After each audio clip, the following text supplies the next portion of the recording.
नमस्ते बच्चों, सुप्रभात। मैं मेवाड़ा मनोज दीप दर्शन विद्या संकुल से हिंदी विषय अध्यापक। आज हम पढ़ेंगे कक्षा 9 हिंदी साहित्य पाठ 3 तुम कब जाओगे अतिथि। हमारा यह पाठ तुम कब जाओगे अतिथि, इस पाठ के लेखक हैं शरद जोशी जी। हम पहले वाले वीडियो में पढ़ा कि इनका जन्म 21 मई 1931 को मध्य प्रदेश के उज्जैन शहर में हुआ था और ये व्यंग्य लेख, व्यंग्य उपन्यास, व्यंग्य कॉलम के अतिरिक्त हास्य व्यंग्यपूर्ण और धारावाहिकों की पटकथाएं भी इन्होंने लिखी हैं और संवाद भी लिखे हैं। और इनका देहांत 1991 को यानी कि 1991 को इनका देहांत हो गया था। अब हम बढ़ते हैं हमारे पाठ की ओर। तो हमने पहले वाले वीडियो में पढ़ा कि जो हमारे लेखक शरद जोशी जी लिख रहे हैं इस पाठ में तुम कब जाओगे अतिथि, उन्होंने बताया कि उनके घर पे एक अतिथि आते हैं, एक मेहमान आते हैं जो कई दिनों तक वहाँ पर स्थापित हो जाते हैं, बैठ जाते हैं, जाने का नाम नहीं लेते हैं। और उन्होंने अपने जो अपना जो दुख है, अपने हृदय की जो व्यथा है वो उन्होंने यहाँ पर बताया। और उन्होंने ये यहाँ पर स्पष्ट किया, बताया कि जो अतिथि हैं जो चिपक के बैठ जाते हैं कहीं पर भी अपने मेज़बानों के घर, तो वहाँ पर तो मेज़बान अतिथि के से कितना परेशान होते हैं, उनसे क्या उनके आने से क्या तकलीफ़ होती है, उनकी आर्थिक स्थिति भी गड़बड़ा जाती है। तो ये सारी स्थिति यहाँ पर उन्होंने उकेरा है इस पाठ के द्वारा। और उन्होंने ये बताया कि जो ऐसे मेहमान हैं उनको सबक मिले इस पाठ से। और उन्होंने यहाँ पर ये बहुत ही व्यंग्य तरीके से इसके अंदर बताया है। अब लेखक इस पाठ के अंदर बता रहे हैं कि जो मेहमान आए हैं वो 4 दिन हो चुके हैं, अभी भी जाने का नाम नहीं ले रहे हैं, सोफ़ा पर बैठे सिगरेट का धुआं निकाल रहे हैं। और उनको जब वो आए थे तो उनको शरद जोशी जी को, हमारे लेखक को, एक अज्ञात सी आशंका हुई थी, एक भय हुआ था। और वाकई में वो सच निकला कि अब वो जाने का नाम नहीं ले रहे हैं। उनकी खातिरदारी जो है, मेहमान नवाजी है, वो भी बहुत ही अच्छे से की गई है। उनको अच्छा सा भोजन करवाया गया है, उनको सिनेमा भी दिखाया गया है। लेकिन इतना सब कुछ होने के बाद भी वो अब जाने का नाम नहीं ले रहे हैं। और उनके कपड़े गंदे हो गए हैं तो वो लॉन्ड्री में दिए गए हैं और कपड़े धुल कर के लॉन्ड्री से वापस भी आ चुके हैं, लेकिन फिर भी वो जाने का नाम नहीं ले रहे हैं।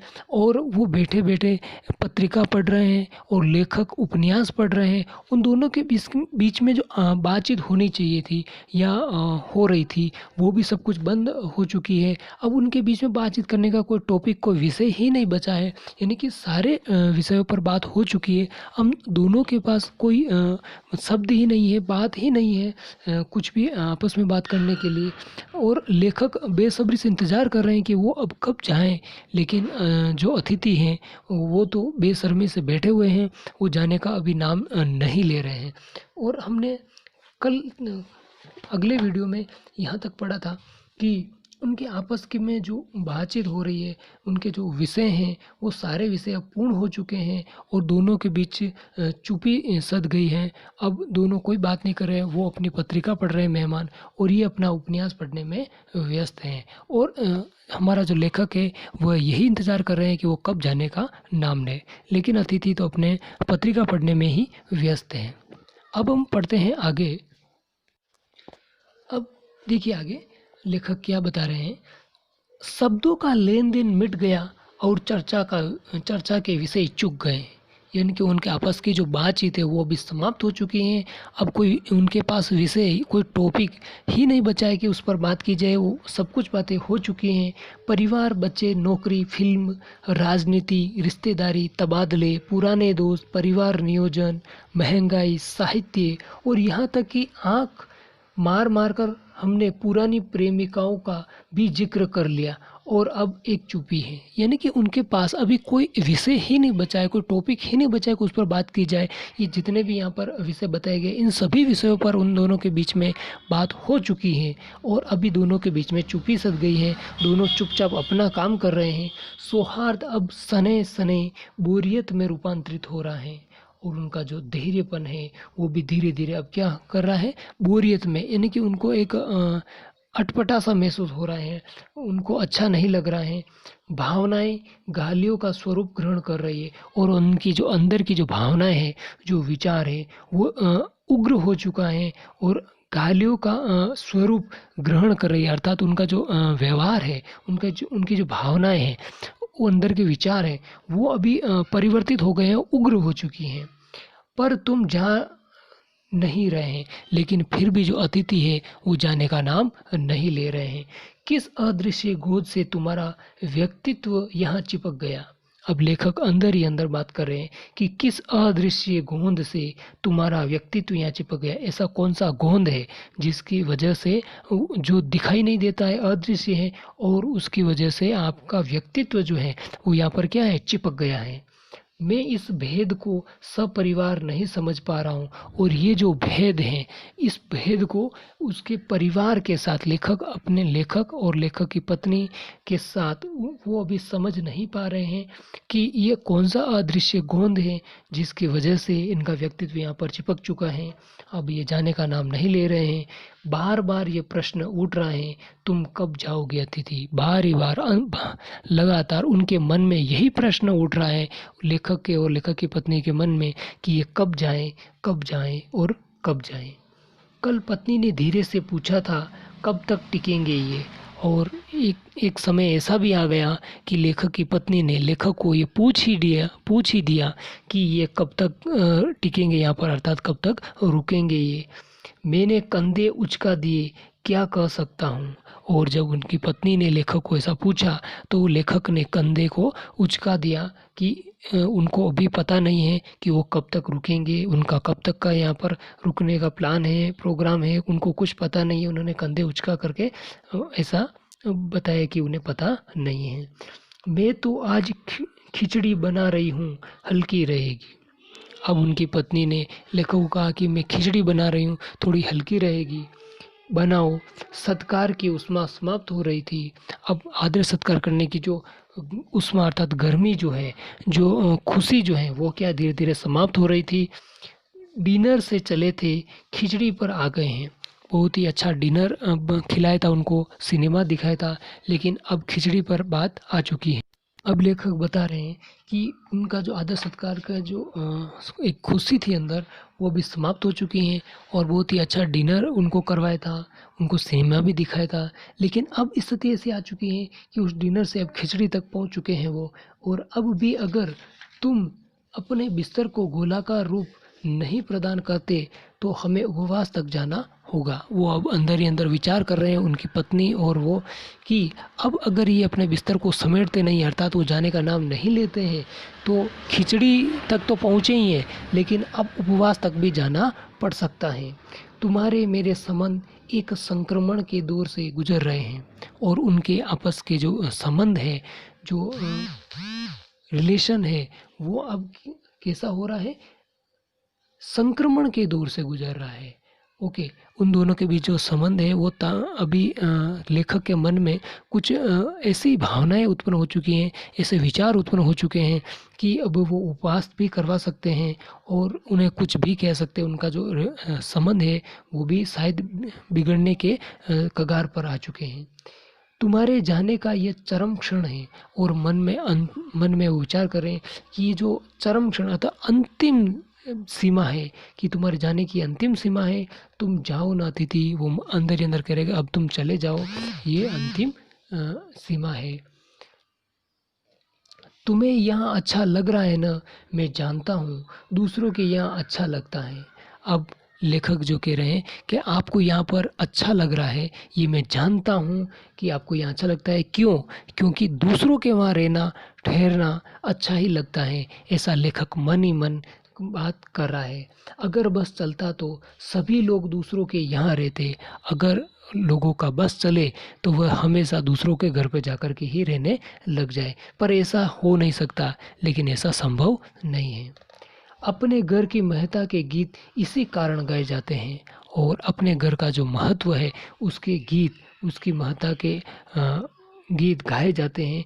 और होम को इसी कारण स्वीट होम कहा गया है। और इसीलिए हमारे जो घर को है, हमारे होम को है, स्वीट होम इसीलिए कहा जाता है क्योंकि उसे हम सजाते हैं, हम संवारते हैं, उसके बारे में हम उसे रंग रोगन करते हैं, उसे अच्छी तरीके से संभालते हैं, तो इसीलिए उसे हम स्वीट होम कहते हैं। कि लोग दूसरों के होम की स्वीटनेस को काटने न दौड़े, और इसलिए हम उसको सजाते हैं, संवारते हैं, उसको अच्छे से रखते हैं, क्योंकि लोग दूसरों के घर जा कर के उनके स्वीट होम को, उसकी स्वीटनेस को वो बेकार न करे, ख़राब न करे। इसलिए हमें अपने ही घर पर रहना चाहिए। लेकिन यहाँ पर अतिथि अब जाने का नाम नहीं ले रहे हैं और वहाँ पर वो लेखक दुखी हो चुके हैं। तुम्हें यह अच्छा लग रहा है, पर सोचो प्रिय कि शराफत की भी कोई चीज़ होती है। अब लेखक मन ही मन कह रहे हैं कि आपको यह अच्छा लग रहा है, ये मैं जानता हूँ, लेकिन आप ज़रा सोचो थोड़ा सा कि शराफत की भी कोई चीज़ होती है, शराफत भी कुछ शराफत भी कुछ होती है, उसे आप समझना चाहिए। और गेट आउट भी एक वाक्य है, और गेट आउट भी एक वाक्य है, अर्थात यहाँ से चले जाना, ये भी एक वाक्य है जो बोला जा सकता है। यदि वो अपनी इस अंतिम सीमा को भी पार कर गए तो शायद लेखक उन्हें कह सकते हैं कि अब आप ऐसे चले जाओ, गेट आउट, ऐसा कह सकते हैं, वो अंतिम सीमा अगर पार कर गए तो। अपने खर्राटों से एक और रात गुंजायमान करने के बाद कल जो किरण तुम्हारे बिस्तर पर आएगी वह तुम्हारे यहाँ आगमन के बाद 5वें सूर्य की परिचित किरण होगी। अब लेखक बता रहे हैं कि जो अतिथि है वो अगर आज की रात और रुकते हैं तो उनके खर्राटे की जो आवाज़ आती है, उस खर्राटे की आवाज़ के बाद कल के जो सूर्य की किरण निकलेगी वो उनके 5वें दिन की किरण होगी, और आशा है वह तुम्हें चूमेगी और तुम घर लौटने का सम्मान पूर्ण निर्णय ले लोगे। अब लेखक मन ही मन सोच रहे हैं कि आज की रात जब रुकेंगे और रुकने के बाद आज की रात रुकने के बाद सुबह जो सूर्य की किरण होगी वो 5वें दिन की किरण होगी, और वो किरण जब अतिथि के ऊपर पड़ेगी तो अतिथि यहाँ से जाने का निर्णय ले लेंगे, ऐसी वो आशा कर रहे हैं लेखक। मेरी सहनशीलता की वह अंतिम सुबह होगी, और सहनशीलता की, उन्हें सहन करने की जो क्षमता है वो अंतिम होगी।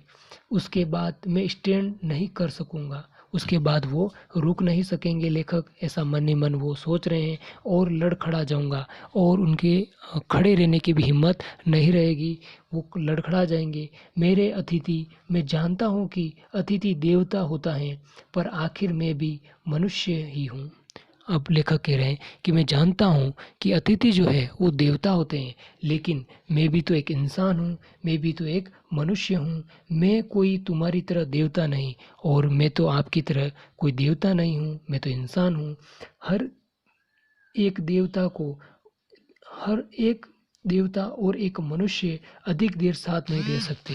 अब वो बता रहे हैं लेखक कि जो इंसान है, अर्थात देवता और इंसान अधिक समय तक, ज़्यादा समय तक वो साथ नहीं रह सकते। देवता दर्शन देकर लौट जाता है, तुम लौट जाओ अतिथि। अब जो लेखक है वो कह रहे हैं कि जो देवता है, जो भगवान जो होते हैं, वो दर्शन देने के बाद वो ज़्यादा देर तक रुकते नहीं हैं, वो लौट जाते हैं, चले जाते हैं। और अब तुम कब जाओगे, तुम चले जाओ, इसी इसी में तुम्हारा देवत्व सुरक्षित है। यानी कि जो देवता का जो देवत्व होता है वह इसी में सुरक्षित रहेगा कि आप अब चले जाओ। यह मनुष्य अपनी वाली पर उतरे उसके पूर्व तुम लौट जाओ। अब जो इंसान है वो इंसान अपने इंसान वाली पर उतरते हैं, उस पर आते हैं, तब उससे पहले आपको चले जाना चाहिए। आप चले जाइए। तुम कब जाओगे अतिथि। अब वो लेखक कह रहे हैं कि आखिर आप कब जाओगे अतिथि। अब वो मन ही मन ऐसा विचार कर रहे हैं। अब ये पाठ हमारा यहीं पर समाप्त होता है, और उम्मीद करता हूँ आपने इस पाठ को, इस वीडियो को शांतिपूर्वक सुना और समझा होगा। और अभी इस वीडियो को देखने के पश्चात आपको इस पाठ के सारे प्रश्न उत्तर करने हैं। धन्यवाद।